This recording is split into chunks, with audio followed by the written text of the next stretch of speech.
Hi, my name is Karen, and I'm an American lay student of Ajahn Suchat, or Pra Ajahn Suchat Abhijato, who has given me the very special honor of being asked by him to record this book for you. This book was written by Pra Ajahn Suchat's own teacher, the Venerable Acariya Maha Boowa Nanasampanno, and is a spiritual biography written by him about his teacher, the Venerable Acariya Mun Buddhadatta Thera.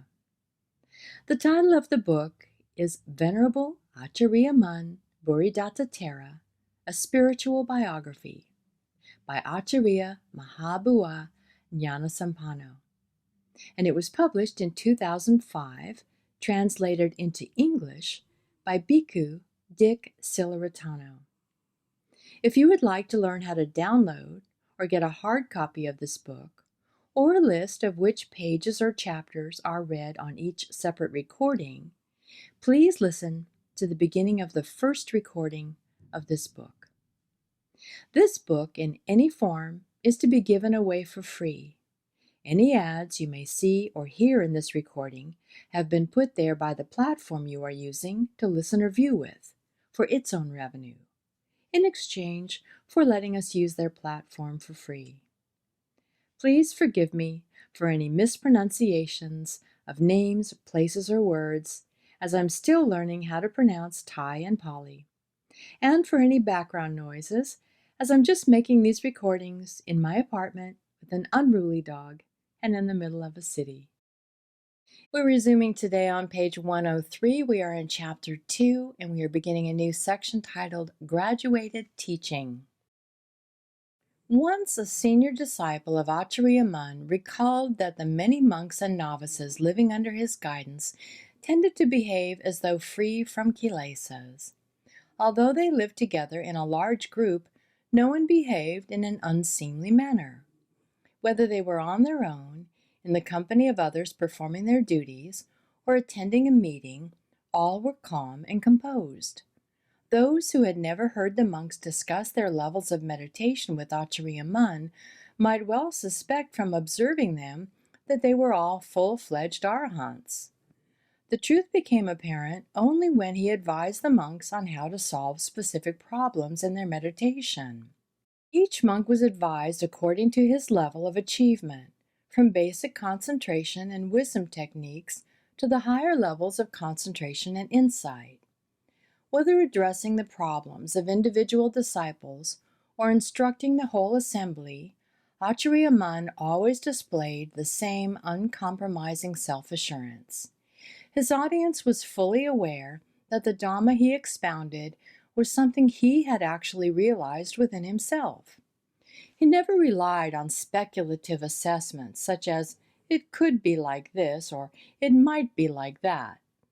Those listening were also fully convinced that the Dhamma he taught existed potentially within all of them.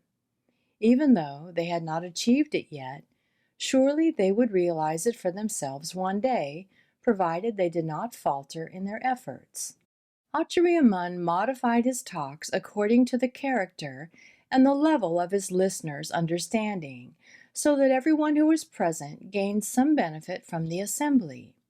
He was careful in explaining the teaching in all its stages, ensuring that listeners at different levels of meditation were able to understand and apply it to their individual practice in order to attain satisfactory results.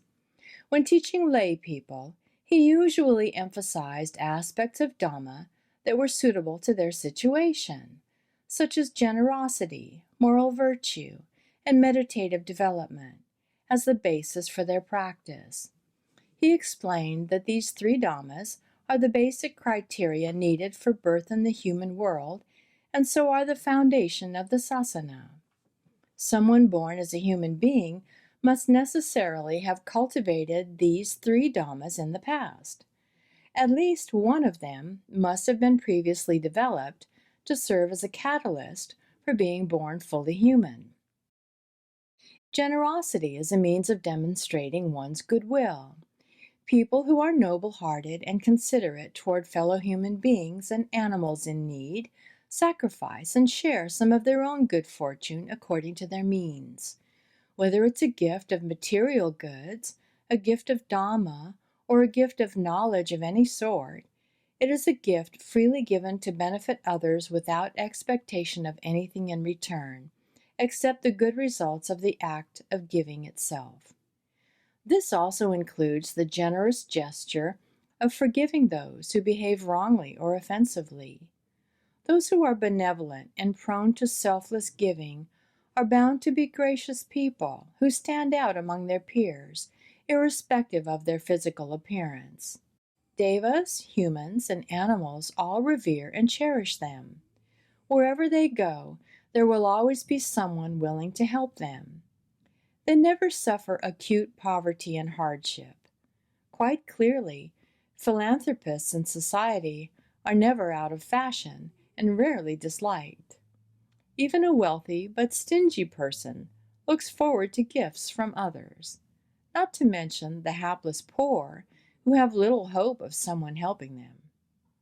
Due to the power of generosity, those who have developed a habit of giving will never be born into a world where they must live in hardship.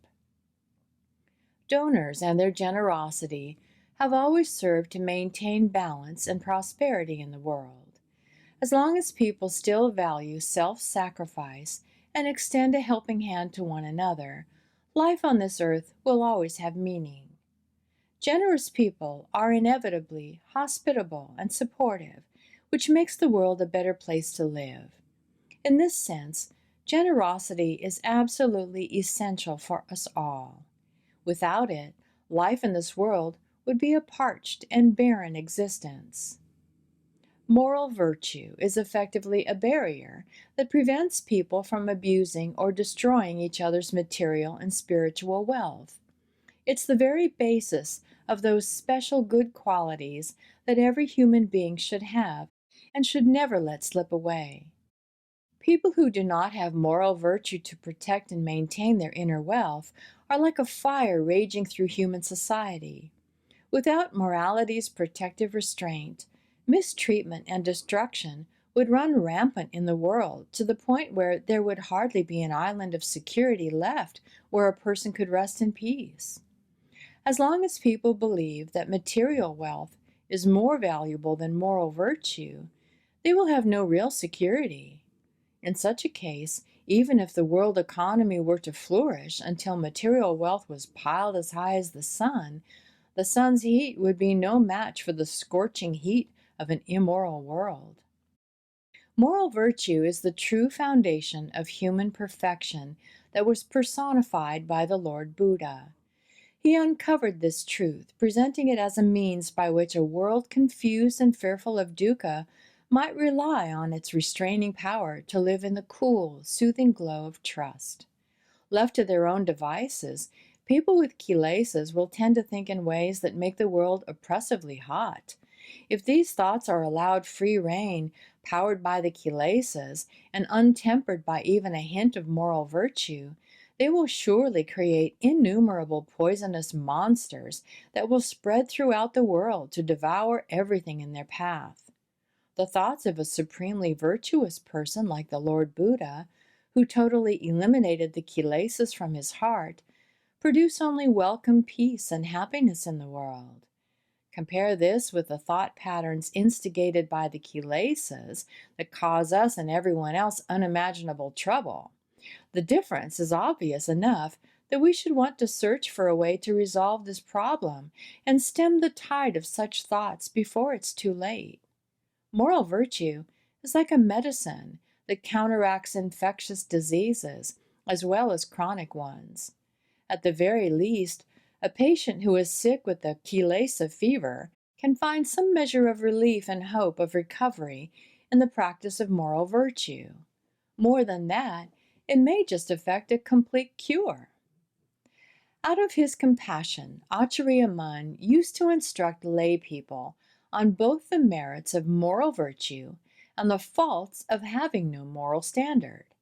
These instructions went straight to the heart and were so impressive that in hearing his advice to lay people, I found myself thinking that I too would like to keep the 5 moral precepts, forgetting that as a monk I was already observing 227 monastic rules. I was overcome with enthusiasm to hear him talk and lost my mindfulness for a moment. When I finally came to my senses, I was rather embarrassed and did not mention it to anyone for fear that other monks might think me a bit crazy. In fact, I was a little bit crazy at that time since I forgot my own shaved head and thought about keeping the layman's 5 precepts. This is a problem we all face. When thinking in ways that are wrong, we end up acting wrongly in that manner as well. Therefore, we should be aware of our thoughts at all times, aware of whether they are good or bad, right or wrong. We must constantly rein in our own thoughts. Otherwise, they can easily spin out of control. Meditative development means training the mind to be clever and unbiased with respect to basic principles of cause and effect, so that we can effectively come to terms with our own inner processes and all other related matters as well.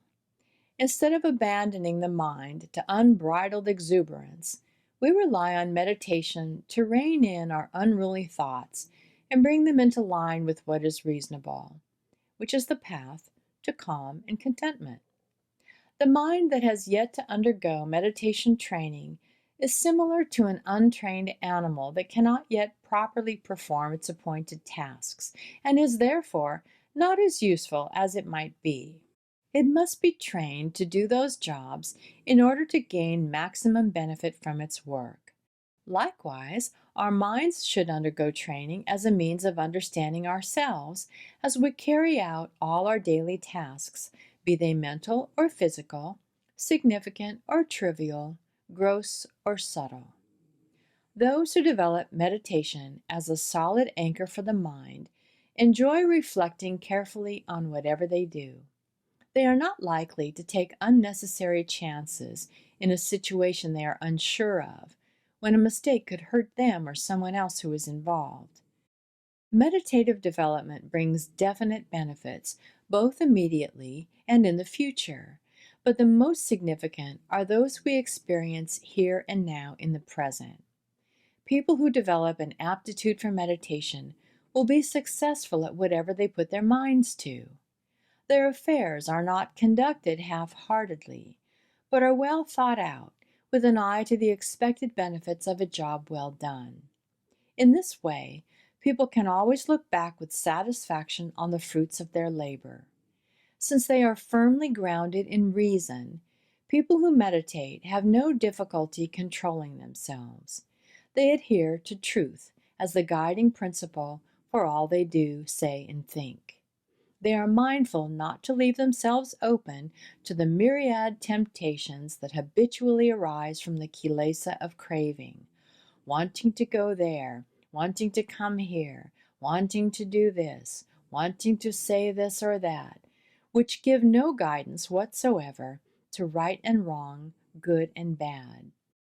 Craving is a very destructive defilement that tends to lead us repeatedly into misery in countless ways. In truth, we have no one to blame but ourselves, so we are left to accept the consequences as something regrettable, trying to do better the next time. When sufficient mindfulness is maintained, we can reverse this trend. But if we do not have enough mindfulness to reflect prudently on these matters, everything we do will have adverse effects, sometimes irrevocably so. This is the real crux of the kilesas. They inevitably lead us toward misfortune. Meditation is a good means for making a clean break with the unseemly business of the kilesas. Meditation techniques are arguably somewhat difficult to practice, but that's because they are designed to put pressure on the mind and bring it under control, much like trying to bring a monkey under control in order to tame it. Meditation techniques are actually methods for developing self-awareness. This means observing the mind, which is not content to just remain still, but tends instead to jump about like someone who's been scalded with hot water.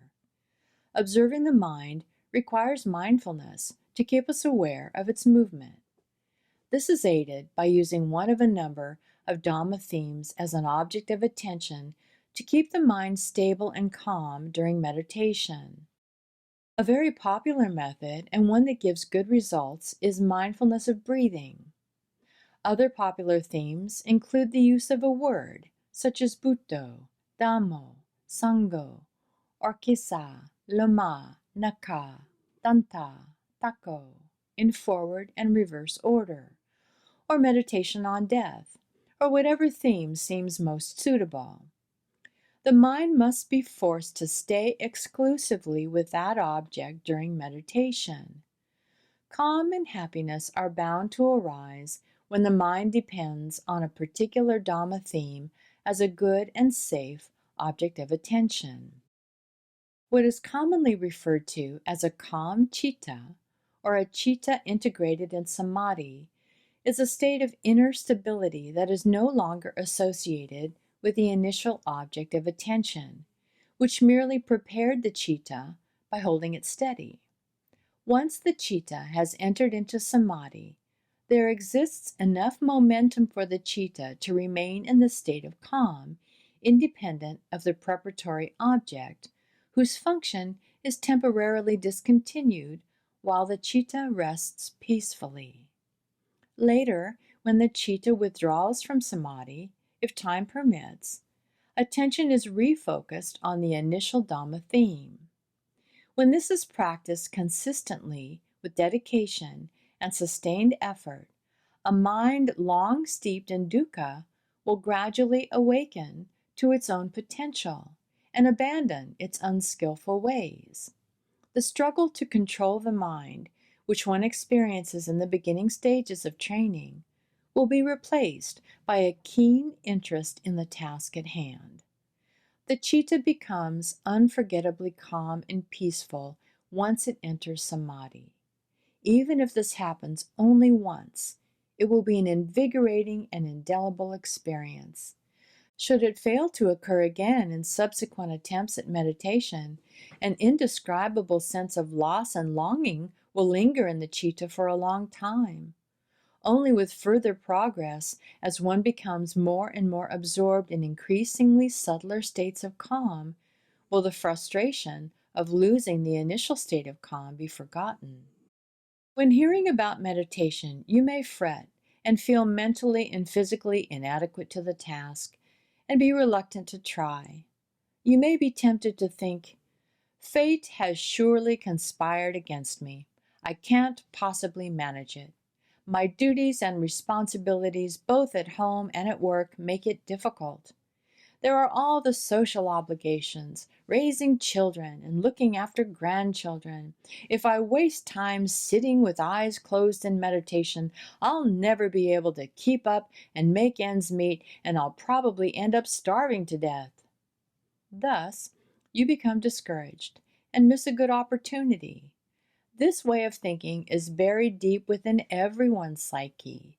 It may be just the sort of thinking that has prevented you from ridding yourself of dukkha all along, and it will continue to do so if you don't try to remedy it now. We're going to go ahead and end there today. We are on page 109, the very top of page 109, which is where we will start the next recording. We're still in chapter 2. We are in the section titled Graduated Teaching, which is a long section, and so we'll go ahead and break that up into a couple of different recordings. Until then, with metta, bye-bye.